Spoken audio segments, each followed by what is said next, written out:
Mini பேருந்து ஓட்டுநர் சிவமணிகண்டன் கொலை வழக்கில் ஐயம்பேட்டை காவல் நிலைய ஆய்வாளர் ரவிமதி சஸ்பெண்ட் செய்யப்பட்டுள்ளார். கூடுதல் விவரங்களை செய்தியாளர் ராஜா வழங்கிட கேட்கலாம். ராஜா வணக்கம். இது குறித்தான விவரங்களை பதிவு செய்யலாம்.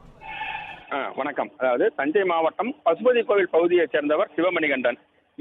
மினி பேருந்து ஓட்டுநரான இவர் கடந்த சனிக்கிழமை முகமுடி அணிந்த மர்ம நபர்களால் படுகொலை செய்யப்பட்டார். அதாவது நடு சாலையில் பட்ட பகலில் மக்கள் நடமாட்டம் உள்ள போக்குவரத்து நெரிசல் மிகுந்த சாலையில் அவர் வெட்டி படுகொலை செய்யப்பட்டார்.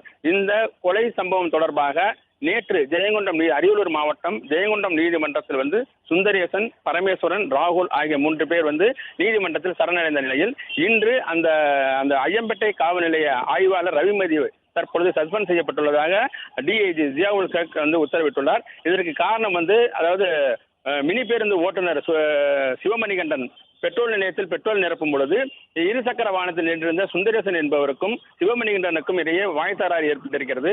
இது தொடர்பாக சிவமணிகண்டன் ஐயம்பேட்டை காவல் நிலையத்தில் புகார் அளித்துள்ளார். இதுமாதிரி சுந்தரேசன் தன்னை கொலை மிரட்டல் விடுப்பதாக புகார் அளித்துள்ளார். அந்த புகாரை பெற்றுக்கொண்டு அவரை காவல் ஆய்வாளர் கைது செய்யாத காரணத்தினால்தான், உரிய நடவடிக்கை எடுத்து கைது செய்யாத காரணத்தினால்தான் இந்த கொலை சம்பவம் நடந்திருப்பதாக கூறி காவல் ஆய்வாளர் ரவிமதி சஸ்பெண்ட் செய்யப்பட்டுள்ளார்.